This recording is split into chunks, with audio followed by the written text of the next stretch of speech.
بسم اللہ الرحمن الرحیم۔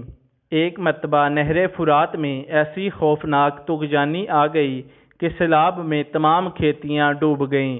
لوگوں نے حضرت سیدنا علی المرتضیٰ شیر خدا کرم اللہ تعالی وجہہ الکریم کی بارگاہ بے کس پناہ میں فریاد کی۔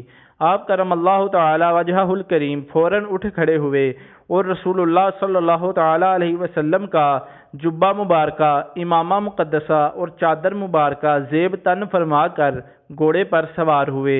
حضرات حسنین کریمین رضی اللہ تعالی عنہما اور دیگر کئی حضرات بھی ہمراہ چل پڑے۔ فرات کے کنارے آپ کرم اللہ تعالی وجہہ الکریم نے 2 رکعت نماز ادا کی، پھر پل پر تشریف لا کر اپنے عصا سے نہر فرات کی طرف اشارہ کیا تو اس کا پانی 1 گز کم ہو گیا۔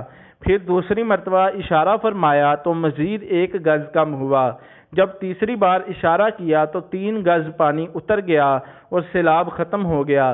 لوگوں نے التجا کی، یا امیر المؤمنین بس کیجئے، یہی کافی ہے۔ وما علینا الا البلاغ المبین۔